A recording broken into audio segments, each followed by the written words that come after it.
Hello, my friends, and welcome to the Positive Wrestling Podcast. And we are going old school today, mostly because of me and my stupid schedule, because Scott and Joey, well, they're not with me because I don't give them times until way too late in the week. But it's something I'm definitely going to try and do better as we do move forward. But I still thought I could sit down. It'll be like a miniature podcast because, again, I'm just running around this week. Not that you need to know about my craziness, but there's still always stuff that we can talk about when it comes to wrestling. And I've also got a few questions that we can answer towards the end of this podcast. But I mean, mostly the two big talking points, because the pay-per-view schedule has to go nuts again, is we have AEW Full Gear, which is going down tomorrow as I'm recording this. Then a week Saturday, we have the Survivor Series. So everything is packed in again.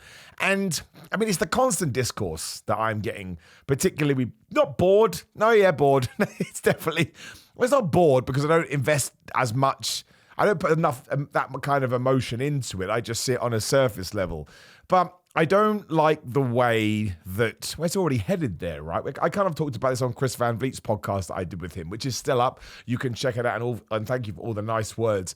But then now has become a business about being overly negative about wrestling. And listen, everyone is allowed to have whatever opinion they want. If you do want to sit there and rant and scream and get super mad about wrestling, go nuts, man. You know, it's freedom of life, whatever the right term would be. But I don't like this idea that, well, we'll just use AEW because that's where it mostly is. And I want to talk about more newsworthy stuff as we do go forward. But there's this idea that, you know, AEW is just bad. It's just bad. And if you like it, you don't know what you're talking about.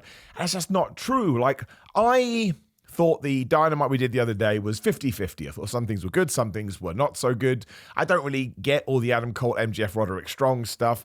But then there was the party match that kicked off the thing with Will Ospreay and Kyle Fletcher and Mark Davis and everyone like that. I like the fact that Wheeler Yuta and Orange Cassidy main evented the show. I mean, there's always going to be some work that needs to be done there to turn them into super duper whooper stars. But if you don't start now, AEW's never going to be able to move out of the position that these people are yelling at them for. And the Jon Moxley storyline needs some sort of adrenaline shot in the arm. But the last thing I want them to do is drop it because they think there's something to this. And I guess that's what annoys me. There's a lot of hypocritical nature out there just to try and get clicks and views and all the boring stuff we talked about 1,000 times. But 6 months ago, they'd be all like, oh, we need a big story, run with the big story. So we get the big story now. Well, not that story. So you need to give these things time. And the reason we bring WWE into this is, I mean, it's kind of different. It's what WWE used to say, like the old era of WWE, and then they never really did it. And people then got mad at them for doing that. I don't want to put the same aspersions on the new WWE because it's just not true. I think actually 9 times out of 10 they're overly patient if you want to say anything, but they do let things play out. And if something's not working, you don't all of a sudden, there's probably an exception, but I can't think of it. But it's rare that it gets dropped. And it's rare that all of a sudden you can't find it anymore, which, of course, is something that always used to happen. So if you are pointing fingers at AEW and saying, oh, they've fallen into the old WWE ways, then you should want them to continue to push new stars, and you should want them to continue on with this story. And if we do get into January, February, we've given it 6 months, and it's still not clicking, then sure. But I mean, I've been listening to all the Jon Moxley interviews he's been doing this week in promotion for All Gear. So I'm going to call All Gear. You can't call it All Gear. It's got way too many bad connotations to it. But he's the kind of guy I think you want leading the charge. He honestly really cares about wrestling, and he definitely cares about AEW. And he understands that the 20 or so years when WWE was the only force in sports entertainment, that it wasn't good for the industry overall, which is it not. Now, we can't say that today because you get the WWE and the AEW crazies going crazy. But it's not just wrestling. It's like if you only had Paramount, movies would suck. And if you only had Coke, the soda world would suck, right? You want choice, and you want to be able to dip your toe in, because this is the other problem, right? People go, well, I prefer this and I prefer that. I can't tell you what I prefer because it depends how I feel when I wake up on a certain day. Like, I think I said it on Ups and Downs, What Culture Wrestling. Check them out. Subscribe to me. Subscribe to everyone. Leave 5 stars, the podcast, all that noise. But, you know, the Will Ospreay crazy tag team match, I mean, maybe they would do something similar to that in WWE, but it would not be the same. It would be like AEW trying to recreate the WrestleMania 40 main event. You can't do it like WWE does it, and vice versa. So I don't want that to go away. I don't want that, even if AEW gets down to 3 people watching, and it's me, my mum, and my dad, and they have no idea what pro wrestling is, I still want to be able to have that pro wrestling in my life. And it is, I just want to make sure that there's balance to this. It would be the same with WWE. Like that main event of WrestleMania 40, Cody Rhodes versus Roman Reigns, was so wonderfully dumb, and only WWE could pull that off. Why does John Cena turn up? Why does The Rock make sense? But why is The Undertaker there? Why did Seth Rollins decide, I'm going to emotionally manipulate Roman Reigns? Now I'm going to get changed into my Shield gear. He could have just gone out as new Seth Rollins, but it's so good. And it's cinema and drama and all those dumb words that people use. And AEW definitely has some of those tropes. That doesn't mean they can't do better in certain areas, but I don't like this idea that the product as it is right now is this complete dumpster fire, because it's not true. It's just, I don't think it's true. And of course you want the fans to be louder. And of course, I mean, there'll be a bunch of stuff. It's like the Chris Jericho segment. Let's bring that into it. Now, I'm not saying that everything Chris Jericho has done in 2024 has been up there with some of the stuff he's done in the past, but I saw some people saying that Ishii said it's the worst thing I've ever seen. The worst thing you've ever seen? Are you kidding me? Have you seen what wrestling's done in the past? And then, let me get this straight, but you're still allowed to think that. That genuinely was the worst thing you've ever seen in wrestling. Man, I pat you on the back and I give you a hug twice on Sunday. But then go, and everyone thinks the same. Everyone thinks this. I don't think that. That Chris Jericho thing made me laugh out loud. I thought that was some of the best stuff that Chris Jericho has done in ages. Chris Jericho got this weird sense of humor, and when he taps into it and he's able to, project it in the right way, I think it's wonderful. When he stood by the picture of himself and did the same face, I was like, who is this for? But I loved it, and Ishii was wonderful too. And when he revealed the pen, it's brilliant, right? That's the kind of stuff I want on a show, given that it lasted, 2.5 minutes? Maybe 3, maybe 5 at a push. You can have 5 minutes of that style of wrestling on a 2-hour show that you're getting week to week to week. And I think that's what irks me about the whole Wheeler Yuta Orange Cassidy thing too.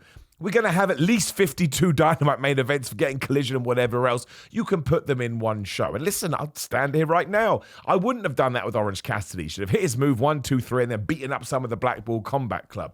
That's not what AEW did. Okay, we'll see next week how it corresponds to the wider audience. But I think WWE did kind of fall into this beforehand, but again, there were kind of more, I'd say there were more reasons for it. Well, Vince McMahon was a crazy person, right? That's what we soon learned. And then when you know that, it makes sense now, it was totally nuts. They've also realized that, when they have sort of revamped, whatever you want to call it, and they don't do it anymore. That's why it's so hard to compare and contrast. But I just know on a Tuesday or Monday, I should say, I look forward to doing Raw or ups and downs for Raw, Dynamite, SmackDown. I'd love to bring Collision and NXT back, but again, it's a business thing. I totally understand it.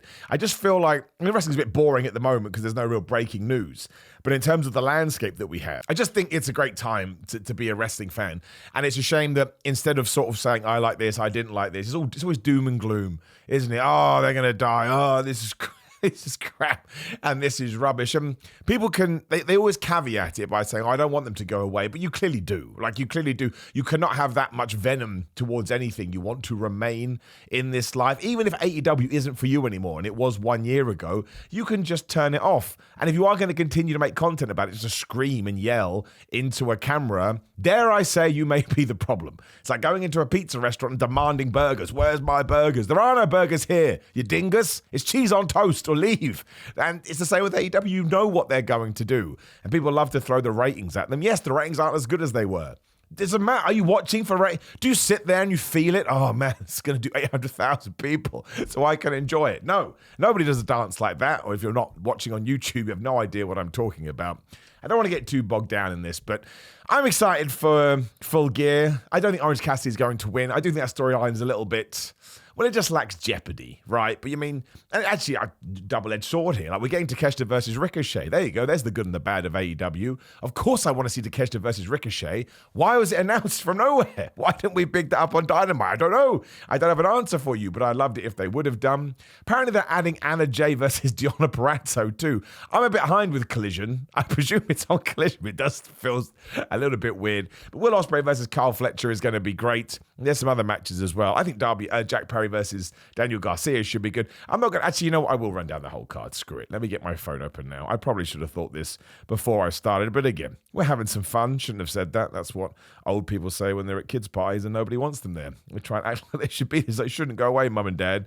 We don't want you. So That's the other thing. I'm not talking about it. Big Boom, AJ versus QT Marshall. Wrestling's been doing that stuff for years. I'm sure everyone's making money. That's the whole point. MJ versus Roderick Strong. Not into that feud. We've talked about it. Jay White versus Hangman. That's going to be brilliant.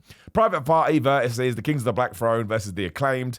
Isn't there a fourth team in that as well? I guess that's going to be decided this weekend. Or have I just read out for? I think I just read out for. Whatever. Oh, it's the Outrunners, isn't it? How dare I? They're not my favorite team. I think they're just embedded into me. But, I mean, that will be fun. How can that not be fun?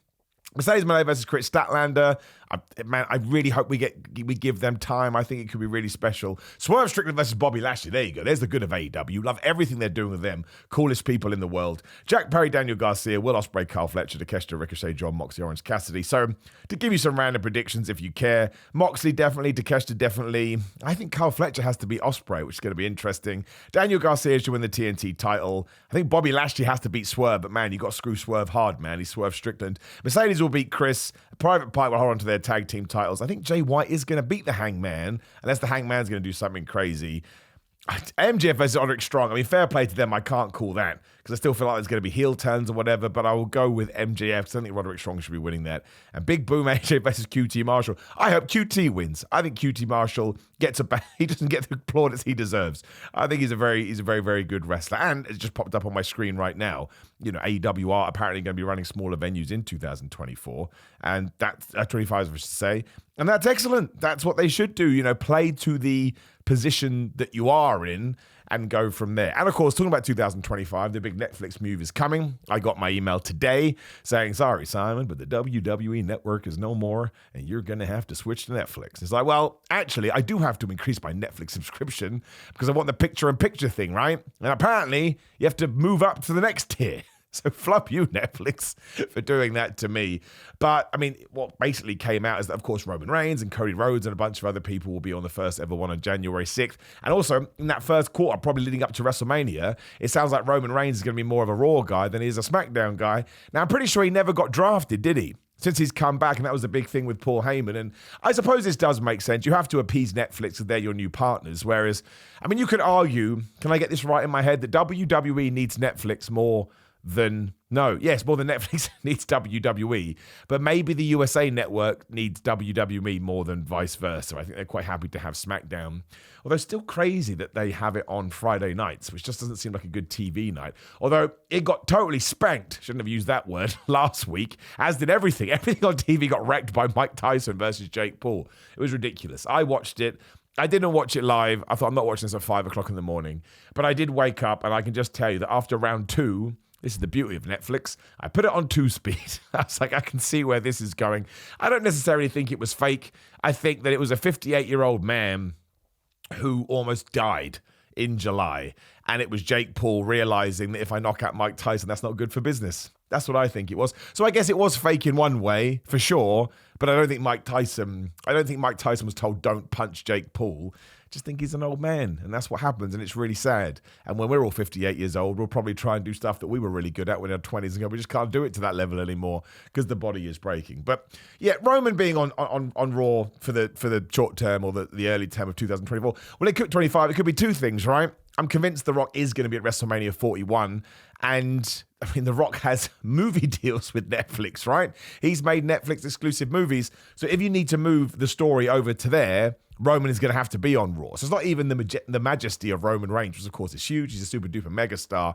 But it's the same with Cody. We are going to have to shift everything over there because that's where The Rock is probably going to pop up. And listen, the brand split's not a real thing anymore. It's never been a real thing. So if you want to put Gunther on SmackDown for a while, it will be a discussion for all of 2 minutes. And then we'll just move on to something else. So you can just do it. I don't really care, man. I'm just very excited about WrestleMania 41. Although I did have the epiphany the other day. It's still basically 6 months away. I mean, it's not, it's 5 months away, but it's half a year away. I'm recording this on November 22nd. So obviously December, January, February, March, and then you move into April and it's quite late. So I can think you can say 5 months. So we don't need to plan for WrestleMania right now. Usually you kind of feel like you get into January and of course the road to WrestleMania. But I mean, the Rumble's not to the first week of February, which is now I've totally changed my mind. If you're a long-term listener to the podcast, I think Scott is right. I think we are going to do Orton versus Cody way before WrestleMania because we got some stories to tell, damn it. The only issue with that is that I think Randy Orton should become the WWE champion. And that may not serve whatever The Rock wants to do with Cody, which I do understand because there is going to be more of a hoo-ha-ha if Cody hasn't lost the belt and then The Rock comes in. But this is just what I want on a personal level. I just think to really light a fire under that Randy feud, we should be the guy to win the belt. And again, he's Randy Orton, right? I mean, some people are like, I can't believe they took the belt off Cody. But it's not like they gave it to, I don't know, who shouldn't be winning it right now that I don't want to insult. Not that I don't want to insult them, but if you gave it to Julius Creed from nowhere, people are like, what are you doing, man? I'm not saying that Julius Creed can't be a future WWE champion. Of course he could be. But Randy Orton, I think, kind of ticks a lot of the boxes where people would become. And he has a big fan base. Even if he did turn heel, a lot of people would still be in his corner. But yes, does it take away some of the momentum from WrestleMania? I don't know. And of course, the WrestleMania main event is, I would say, largely now rumored to be Roman Reigns versus Cody Rhodes versus The Rock. That seems to come up all of the time. Some people like it, some people don't. I think the reason people are against it is because you can do Roman versus Rock and Cody versus Rock too. But at the same time, is The Rock going to have the time, right? That was the worst sentence I've ever said in my life. I used time twice, but I don't necessarily think you want to rely on that. So if you know he's locked in for WrestleMania 41 and you know you want to do you have to do the Cody match, it'll be a slap in the face. Same with the Roman thing, you have to do it. I don't necessarily think there's a problem in doing the three-way, especially because if you ever did get down to doing Roman Reigns versus The Rock, I think that could still stand alone on its own 2 feet. Maybe do it at SummerSlam when we go to 2 nights. So I don't have a problem with it. I think it'll be fun. And also, this is me talking on behalf of The Rock. It's not fair. I shouldn't do it. I'm looking at it from my vantage point. I want to make that clear. But I know if I was a 51-year-old man or whatever it was, would it be nice to take the load off a little bit to other people in there? I'd want that now, right? As the Proteus champion, where's my belt? That's too far away. I should have included it. It should be on the desk right here. What an idiot. But even now, I wouldn't be too against it. But he's a different kettle of fish, right? He's like a beast warrior, man. But there could be some thinking in that. And also, what a marquee thing. Especially that if we do what I think we could do, which would be Seth Rollins versus CM Punk for the World Championship after CM Punk potentially beats Gunther at the Royal Rumble. I've got this weird idea in my head, but then I also want John Cena versus Gunther, and John Cena loses, and then he spends the next 8 months on his big brigade, and then he wins the belt back before he retires. I think John Cena's deserved that. We do a Sting situation, but this is the good position that WWE in. You have all these amazing options. Like you do Seth versus Punk for the belt, that's awesome. You do the singles match with The Rock, awesome. Triple threat match, awesome. Then there's Gunther versus John Cena. Let's say we don't do Gunther versus John Cena. What does John Cena do on that show? Who's he going to work? Do you do John Cena versus Randy Orton? Do you do John Cena versus CM Punk? Because Punk came out this week and said, obviously, John Cena's going to do his own thing, but he'd love to have that sort of rodeo again, or whatever the right term would be. Maybe that would be something you can do at Mania. Punk versus Cena could main event any kind of a show. So he's just going to be on Mania, not as the main event. That just sort of adds to the, I use that word again, to the majesty of the card. But it's a really interesting few months because the Saturday Night's main event show is going to be massive. What do we do with Kevin Owens? Then we have the Raw debut. That's going to be treated like a pay-per-view. And then the Raw Rumble, again, is the first week of February. And that January 6th show is obviously January 6th, the start of 2025. So that's another good month. And I would imagine in that time, we'll start to learn who is probably going to win the Rumble. But as I sit here at the end of November, I have no idea. Again, my big crazy prediction that's out there, you can check the video out right now, is that The Rock is going to win the Royal Rumble. I can see that. Comes in at number 30. Again, it kind of protects him because he hasn't got to do much because he may have movie commitments between now and WrestleMania. You get a big buzz, but John Cena is going to be in the Rumble, so you could do that too. And that's just a feel-good moment. Cena is going to have so much momentum behind him and so much love. He could easily come back at the Rumble and win it and challenge Gunther, and everyone's going to be fine with it. But at the same time, could a Seth Rollins win and then CM Punk beats Gunther, and that's how you get to that. So it is exciting times, right? And I think it will be the same, with AEW, because of course they have their max deal in 2025. They're running smaller venues, as I repeat myself. So there's lots going on, is my point, and this is why it's such a shame, as I go back to the original thing we were talking about, that we don't get to have this big old discourse that we really should be having. There should be some incredible debates being going on in the wrestling world right now, but instead we have to point fingers and go, you don't know what you're talking about and I hate you so much. It's kind of funny because it's so not important. It's really not. I am to blame a bit, I have to admit, because I don't take social media seriously, and sometimes I tweet things out there, then I read them back and go, Simon, that sounds way more serious than you meant it to. It's always nice things. And the big thing this week, as we talk about it, is that Cheeseburger was in that Bobby Lashley squash match. I love Cheeseburger. I genuinely see Cheeseburger as an independent legend. I do, because he's been going ages, he's made a living at being a wrestler, and he's worked here, there, and everywhere. When he retires, he can have all the stories, right? And when you take your first bump, if you were able to get like an inch of what Cheeseburger had got on, especially because he's called Cheeseburger, you would be a happy man. And I tweeted out sort of half, I kind of mean it, kind of just put a nice word to put the guy over, as people say. The amount of responses, oh, you think he's a legend, you moron, you absolute fool. Now, why can't we just be nice to Cheeseburger? He's a burger of cheese. But at the same time, this is when I realized, just tweet nothing and don't say anything. But I mean, the fact he got a pop, right? It's very rare you put somebody in a squash match and they get a pop. What's the word that people use? The people that have got game. The people that have got game know about Cheeseburger. And he did do a lot for Ring of Honor back in the day. He's probably doing a lot for Ring of Honor right now. That is one of the promotions, sadly, I don't get to watch as much as I would like to, really. Although the two things I always make sure that I see on AEW non-Dynamite programming is I watch most collisions. Rampage has kind of fallen by the wayside. Harley Cameron promos, yep, and MXM collection and Johnny TV skits, and anything the Outrunners do, obviously. So once again, I think I said this on the video. Harley Cameron maybe, but would Harley Cameron be allowed to be cutting these promos at any other promotion right now? Arguably not. So you got to give it to me and you got to sink it into my veins. Now listen, before I did sit down, I asked for some questions. So let me just see if I've got some. Again, it's going to be a much shorter podcast than usual. We'll probably clack out over half an hour or something like that. But I wanted to give you something because I think it's important to keep these things going. And it is on me. Like, bless Scott and Joey. They're super nice for how they help me out and stuff. And I think they're very good guests. I enjoy having them on. And again, I haven't vetted these. So if I read something out, I'm going to leave it in. But you have to feel me. Tom Talks Rubbish says, favorite Shawn Michaels match. I know you're a Brett guy, but say something nice. You could be a Brett guy, but like other people. I mean, Shawn Michaels, one of the greatest wrestlers ever. My favorite Shawn Michaels match is the Bad Blood 1997 Hell in a Cell with The Undertaker. Just think it's fantastic, and it's bloody, and it's brutal, and it's the end of an amazing story. Well, actually, technically the middle of a great story. And you get the debut of Kane. I think it's WWE at its best. Shy Go Work says, what is your wildest prediction for pro wrestling in 2025? Any promotion? Well, we did do the wild predictions. I mean, The Rock winning the Royal Rumble is up there because it would cause a lot of controversy. I did have John Cena winning his 17th world title, but I think a lot of people would probably throw that into the mix. I can't remember what I said now. I did predict Mercedes Moné versus Mickie James in AEW, which seems kind of surreal. I'm going to say The Rock winning the Royal Rumble because if I double down on that and I'm right, I can be a smug panda, right? Which is always good. I'm not reading that one, Stephen. It says, why are you so jacked? We don't need to get into that kind of stuff. B says, Simon, how often would you say you take requests for appearances like AEW? I don't really know what that means. If you mean how many times do people ask me to be in it? A lot, and that's cool. It makes me feel good. I've reached out a few times, but I've reached out a few times in the same that I would reach out to any kind of promotion. There's this ridiculous thing on the internet where people think I give ups and downs trying to get a job with WWE or AEW. I'm not sure whether you've seen the quality barrier to get in. It's pretty high, and they want more than someone that wiggles his finger about. But obviously, I do have my professional wrestling career, Progress champion, right over there. So, I reach out and I send my tapes and my promos because that's what you do, right? We're trying to get ahead with the game. It's the same way when I got into What Culture. I sent them my videos. I do the same with wrestling matches. Stephen Appleton says, if you could be in any company at any given time, I could face anyone, which one, who, and why? Oh, man, that's the hardest question ever.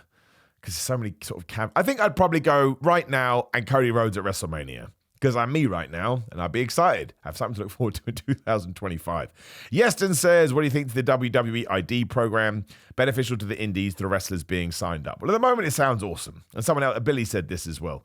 I think it sounds great because sort of existing in the world of pro. And I mean, the idea of being a pro wrestler is not actually true. There aren't actually many professional wrestlers in the sense to be a professional. You have to be doing it all of the time. Well, you know what I'm getting at. So if the WWID program lets wrestlers work wherever they want, which sounds like is the case, and it's going to support people that wanted to get to WWE to begin with, that sounds awesome. I mean, Jack Cartwheel got into that, and Jack Cartwheel deserves it, and Jack Cartwheel is a lovely man, and I'm a big fan of him. So if all of a sudden that kind of, what's the word I'm looking for, gives him a path to get there, and if you don't want to work in WWE, don't sign the deal. Like, we have to see how this thing is going to play out. But from the first time I saw it to now, think it sounds wonderful. I think a company like WWE should support the indie scene like they are doing now. And I'm excited to see how it works. And right now, every single person that's got one of those deals is probably on cloud nine. So yes, it gets a massive tick from me. Eddie says, I guess you have loads of stuff on your in-ring bucket list, but what's a thing that you already did that didn't work out the way you wanted, hoped? And how would you fix it in hindsight? Which is 2020, obviously. Well, 2020 is a good thing to throw in there. It would be 2020. I booked my ticket. I booked my hotel. It was going to be WrestleMania weekend when it was going to be me versus Sami Callihan in a What Culture Death match for Pro Wrestling Revolver, which is his company. And the pandemic hit, and I lost all my money on the flight, I lost all my money on the hotel, but worse than all of that is I lost my match with Sami Callihan. Now, the reason I always bring that up is because, one, it would have been the biggest thing, and at that time, well, there was just more going on, really, with that online stuff. It ties into the Sean Spears, AEW, what was his thing called? His tag team, Search for Spears, the tag team partner thing. I mean, they aired my video on Dynamite, which still blew my brain, and because the world shut down, all that stuff went away. So if I could, way worse stuff happened to people during the pandemic. I'm not trying to compare myself to those. But I don't have many regrets in my life. That's not a regret because I couldn't control it. But sometimes I think about it and I get, not sad, that's too much. I get a bit anxious, I suppose, about what that could have been. And I will never know. But these things are set to try us, and usually when a window closes, a door opens. So we will see what happens. Cruising with Kayfabe podcast says, what's one match everybody loves that you just don't get? That's something I really need to have to think about. There's probably not one because I'm such a positive a-hole. But, there must be a match that people like more that they sort of consider. I don't know, really. Because every now and then I think maybe the second Undertaker versus Shawn Michaels match, WrestleMania 26, 27, whichever way it goes. But I think that match is great. So I don't really know what I'm talking about. I will think of that one. Bobby Blabby. This is just great. Says, I've never seen any of your matches. What's your signature move and finisher? And how did you decide on those moves? So I used to use an Emerald Fusion, which I called the ups and downs. But it just didn't look devastating enough. And I'm a big finishing move guy. And so I started doing the Falcon Arrow because the Falcon Arrow looks cool. If you hit it right, you can call it the ups and downs, which obviously I wanted to call my finishing move. But I was like, this shouldn't be a transition, and everybody uses it as a transition. So I thought, well, I'm not going to use it as a transition. And the spear I was never going to do. I was in a match once. I won't say with who in case they don't want me to name them. And everyone was going Goldberg or Milberg, spear. And I didn't want to do it, right? I didn't want to tap into it. He just said to me, dude, we're here for the fans. Just hit me with a spear. I hit him with a spear and everyone went crazy. And pretty much every time I've hit a spear since then, everyone's gone crazy. So it's a spear, and sometimes I use it as my finisher. D-Light says, what does taking a bump feel like? Oh, it's awful. The first one you take sucks so bad, you do have to build up those calluses. After a while, sometimes bumping can be really fun. I had that match with Danhausen. I remember going into it, I bumped my ass off like I'm Dolph Ziggler. I'm not as good as him. But there's something really fun to it. But the first one you take is the worst thing ever, and you really will know instantly, do I want to do it? Am I nuts enough to do this? And if yes, carry on, and it will become the best thing ever. Kevin Lewis says, break down a Repo Man versus Big Boss Man feud in the Attitude Era for us. We blew up enough cars in the late 90s to keep Repo relevant. It would be good. You all know my feelings of Repo Man. But Big Boss Man, Ray Traylor, could be the most underrated dude ever. He was massive. I think he's like 6'4", maybe even like a 6'5", and obviously a big old lump. That man could go, and listen to all of his peers talk about him. They only ever say amazing things. So I don't think we talk about the Big Boss Man enough. I think he was brilliant, and we should always remember that. Brian George says, if WWE does swerve us with CM Punk joining the OG Bloodline at War Games, could that cause a Punk-Rollins feud with Rollins upset that Punk got his hands on Bronson Reed instead of him? Yes, I think we talked about this in the video. Because that is kind of how human emotion works. Like, I don't want it, Seth Rollins in the Bloodline. Then you give it to someone you hate, and you're like, how dare you go to them? Why don't you respect me? So, sure. And I think there's been enough hints that we are going to lean back in that direction, which we should do. I think most of us were excited for CM Punk versus Seth Rollins, and maybe him doing the Drew McIntyre feud has helped with that. But eventually, I do hope we head in that direction for sure. C-Mask says, who do you predict will be the champions at the end of 2025? That is a fantastic question. I'll only do a few. I think the end of 2025, so I think John Cena, let's go with it, there's my prediction for you, will be the World Heavyweight Champion. I think Cody Rhodes will be the WWE Champion. I think Sheamus will be the Intercontinental Champion. And that's not true. And I think that Bianca Belair, depending on what brand they put her on, probably the Raw one will be the Women's Champion. And that Rhea Ripley will be the other champion. That's difficult. We're going to have to switch them around somehow, but we can do that. I think that's enough, right? I don't think we need to do any more. No, I don't want to. because I'll get it wrong. Flutak says, I know you're not too big on negativity. I know what he's going to say. It's going to annoy me. But what is a current active wrestler you feel both WWE and AEW have completely wasted, not using them at all in the correct role, and having their run in the company be a massive disappointment? So again, that is not negativity. That's not negative. You can look at something and say, that's not working, or I don't like this. That's not being negative. That's having a thought and having an opinion that just so happens to be a sad one. Like, I'm not mad at you, Flutag. I just get this all the time. Oh, you're so nice. You never said anything bad. That's not being nice. That's being a wuss. There's two different things. I have lots of opinions on that. Like before Miro vanished, I used to say that about Rusev and Miro all of the time. In terms of people we have right now, that's kind of a little bit hard. Like, who do I think is in a position that could be better? I mean, Harley Cameron, but again, she's learning and growing, so you don't want to push her too quickly. I just think she's got all the talent in the world, all the potential in the world, I should say. I mean, it probably would be somebody like a B-Fab maybe, or a Meechin. I mean, B-Fab more so. She's like a manager for the Street Profits when they don't need the manager. That's a pretty good one. Like B-Fab, obviously, if nothing else, even moving away from in-ring, she's clearly quite a cool person. Like, you look at her, she's a badass. Like, why aren't we doing more with her? It doesn't make any sense. Otherwise, Baron Corbin, I think, actually would be my answer. I know he had a great run in WWE, but I always thought he never got him in a position where it was a good character. He had to work extra hard to get all these stupid characters over, apart from Sad Corbin, the greatest character ever, but they ruined that. Don't want you to be a babyface. But I think he should have had one run where he had a character he liked, and WWE had a character he liked, and they just saw what would happen. But instead, sometimes he became the whipping boy, and I don't like it. He was not treated right. There you go. Bing, bam, boom.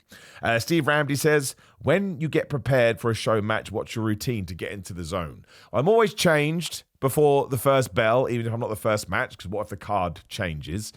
Otherwise, no, my routine beforehand is just warming up, stretching, bands to get a pump on. I do take a pre-workout drink because I'm that guy and I should be ashamed of myself. I pour water over my head, don't even know why, it just feels good. But a lot of stretching and warming up and listening to music, I suppose. That's how you mentally get ready though, because now you've kind of taught your brain when you do this, it means wrestling.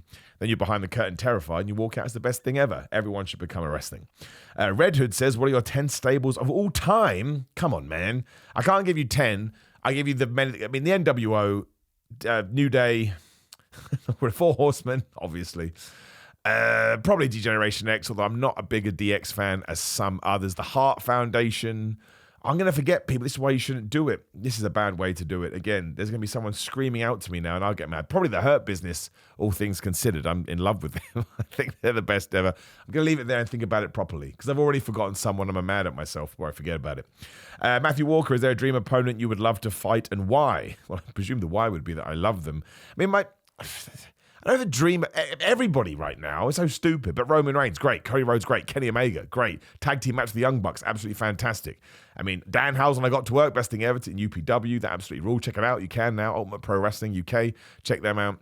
I mean, I would love to do something with the Outrunners. I think that's my thing at the moment. It's never going to happen, but I'd love to somehow, and you could just beat me up, I don't care. But that would be my dream. And why? Because it would make me the happiest man ever. The Idol Room says, how should the Bloodline story end? With Roman Reigns probably beating Jacob Fatu. I would rather Jacob Fatu beat Roman Reigns, but because Roman Reigns is the good guy, WWE wouldn't end it there. So that's how I would end it, and then you all splinter off and go into your different directions. David Spiteful, I hope that's your real name. Who should be the first Intercontinental Women's Champ? Right, well, the US Champ should be Chelsea Green because she's in the tournament. And then if you were going to do an IC one, controversial pick, I would get Jordynne Grace on the main roster if she's able to sign and give her the belt. Run with her till the cows come home. She's absolutely brilliant. Gory says, what would be your dream weapon to bring into a hardcore match? A chainsaw. Huh? That was open, people. Tarek says, how much do you think Roman Reigns is going to be around? I mean, probably the same schedule that he's doing now. He's got a great thing going on. He's being paid a bunch of money. He's done it. He's the absolute man. Logan says, do you think TNA has a chance to overtake AEW's number 2 in 2025?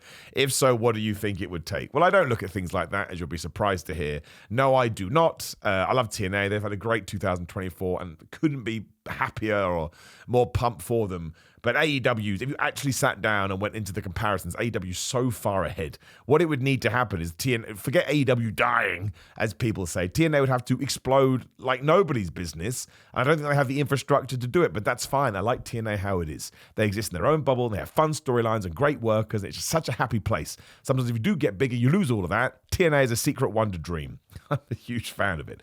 Alistair says, what was a better at WrestleMania? Randy Savage world title win, WrestleMania 4 or WrestleMania 8? Oh, WrestleMania 8.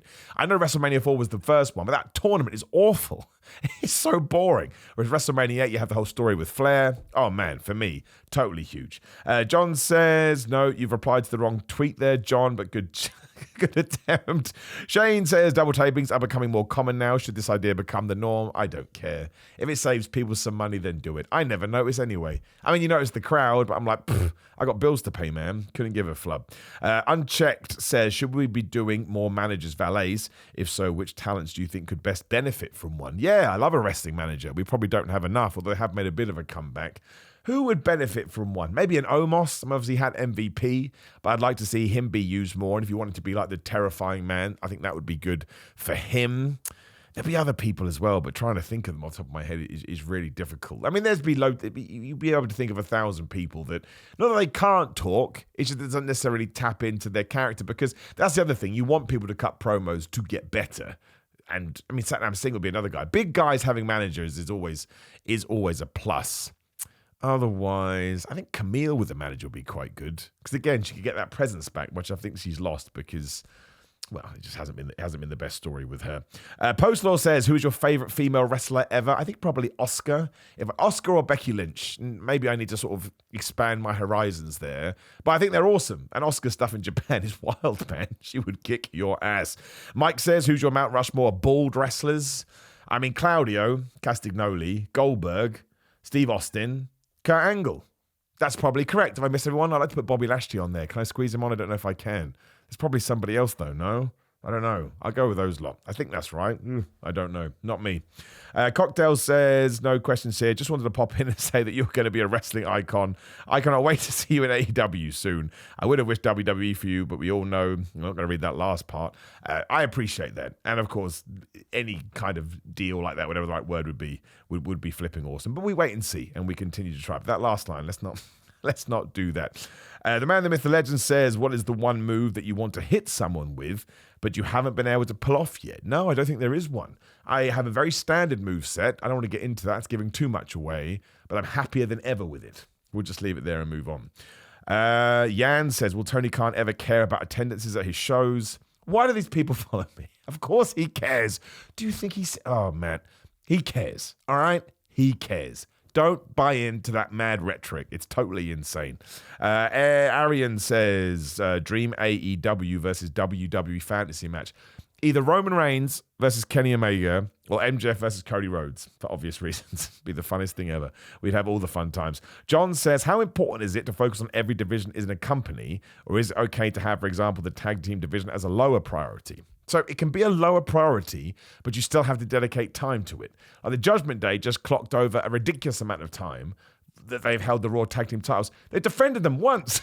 That's too low priority. The men's tag team division this year has not been great. However, on the other side, the women's tag team division is better than ever. Getting there. So you definitely need balance. You can't just rely on your main event. It doesn't work. People don't get bored, but you want the whole show to feel important. That's massively important, for another worse sentence by me. Carl says, is there someone from the 1780s you watch over and over? Well, Brett was in the 80s, so I put them in there. Nick Botwinkle, Harley Race. There's going to be other people that I'm not going to be thinking of, but there are a lot of dudes like that. I mean, Ricky Steamboat, he probably ticks in there. He's amazing. So yeah, guys like that, just sort of guys that have a very unique way about them. And a lot of the old big guys as well, because sometimes they do moves. You're like, I can steal that. No. Nobody is doing it anymore. Jason says, I've been curious. Maybe I missed this somewhere. But what got you hooked on wrestling to begin with? I just turned the channel and I saw Bret Hart and I thought he looked cool. That's it. I liked his wet slicked hair. Sam says, wave a magic wand and you can choose whoever you want regardless if they are alive or not. And at any point of their career, who is your commentary dream team? Well, I mean, it's difficult because Gorilla Monsoon and Bobby Heenan are just magic to me. But I also understand that Gorilla Monsoon wasn't necessarily the best commentator, but he had a way about him. Jim Ross is the greatest ever commentator as far as I'm concerned. So maybe Four-man booth, Jim Ross, Paul Heyman, Gorilla Monsoon, and Bobby Heenan. But that would be carnage. You could never do that. It'd be awful, and it wouldn't work at all. Jalen says, do you think Obafemi has more potential than Bron Breakker? No, I think they have potential in their own way. Bron Breakker is going to be a world champion. Obafemi is going to be a world champion, and both of them could main event WrestleMania one day. Wouldn't be surprised at all. Jacob McMahon says, Simon, would you ever do any hardcore or deathmatch style wrestling? Oh, Jacob, you need to watch more of my matches. You can go to the Progress Show Unboxing 2023, where I had a street fight with Tate Mayfairs. It was a year in the making. That's right. We built it and we built it. That's when I'll do it, when it makes sense for the story. And I don't want to be that guy, but we packed the place out too. You can watch it right now on Demand Progress. It's up there. So yes, I've done it, and it was great and sucked in equal measures. Pi says, do you think Netflix will make all the content from WWE Network available? I'm starting to worry no, which does make me an idiot because I used to say yes. But that press release they released, let's hope I'm wrong. That's all I'll say. Chris says, least likely opponent for John Cena's final match. I will go Shayna Baszler. I don't think we're going to do that. I'm going to read this one just because it's from Ang, and he says, hi, champ. I'm that easy. You see, I'm a shallow guy. Should WWE, let me read this again. Should WWE Women's US title final be a Cyber Sunday type gimmick match? Since USA just did the presidential election, it would be like fitting. I don't know what that means. So you're saying we should vote because people voted in the election? No, I don't think so. But they should bring back Cyber Sunday. And that's a great segue for me because my Proteus title, of course, has to have a stipulation attached to it. And I've chosen Fans Choose. That's right. So I've got one match this Sunday. Come on down, or make sure you check it on Triller or Progress Demand. Again, Demand Progress. But then my next match, whoever the Progress want me to fight, you pick the stipulations. Maybe it's a surprise roll-up match. Maybe it's an ups and downs match. Maybe it's a boring exhibition match. No, it's boring. But it's totally your choice. You led me here, and we shall continue to do it. And I will read a couple more. John says, if you have no consequences, how would you respond to someone saying wrestling is fake? I would just say it's not fake. And if they want to call it fake, that's fine. They're an idiot. They didn't want to educate themselves, so I don't have to worry about them. And we will end with Alistair. Maybe we'll do two. No, we'll just end with Alistair because that one's ridiculous. If you got the call from AEW or WWE, fingers crossed, that's very nice. Would you go and heel, perhaps Moneymaker Miller? Bless you for knowing that. Or face as yourself, and what character would you want to debut and why? Dude, the ridiculous answer is I do whatever they want me to do. That's what I do now. When I did that TNA pay-per-view, thank you very much, TNA. It was one of the best days of my life. They wanted me to be the heel, because rightfully so, Joe Hendry was on his ascendancy, and that wouldn't have worked for him, and it was great. If somebody wants me to come in and be called the bald idiot, I'll do it. If somebody wants me to get squashed in 3 seconds, I'll do it. It's wrestling, man. It's like being on a movie set. The director tells you what to do, and you do it to the best of your ability, and I like to think that I'm confident enough in my abilities that I could make it quite good and quite entertaining. So genuinely, don't need to be a champion, don't need to main event WrestleMania. They're the dreams. You never let go of them. But in terms of how I want to be used, just want to be used, right? I get that sounds a little bit cliched, but I think it's true too. And then you make the best of that situation as you possibly can. So thank you very much for throwing those to me. I appreciate it. And sorry for the kind of wonky podcast today. But you can check it out on YouTube if you think that's more fun. Just watch me for 45 minutes yelling into a camera, which does have a certain positivity to it, I suppose. But otherwise, please do go to my YouTube channel, search for Simon Miller. Subscribe and just interact with all the videos as much as possible as we do try and grow all that. And of course, January 2025, keep an eye out for Simon Miller Fitness. It's coming back. I didn't realize. I've talked about it. I won't talk about it again. Also doing a big old social media push at the moment. So Simon of 316. I know, 316, but we've done it now. There's no going back. Interact with the podcast as much as possible too. Give it ratings and everything like that. And also, given that it is Black Friday, GorillaMind.com/Simon. You go to Simon, you can get 30% off. Some things are 50% off. And there's free shipping after you spend $75. It ships worldwide. I wouldn't pimp these things out, but these are the supplements that I use. So I'm genuinely proud to be affiliated with them. Then there's Patreon. Again, search my name, ProWrestlingTees.com/Simon Miller. You can buy my new Progress Proteus shirt. And I will leave you there. Thank you for listening to me. I appreciate you. I appreciate all of you. And I will see you and talk to you very, very soon.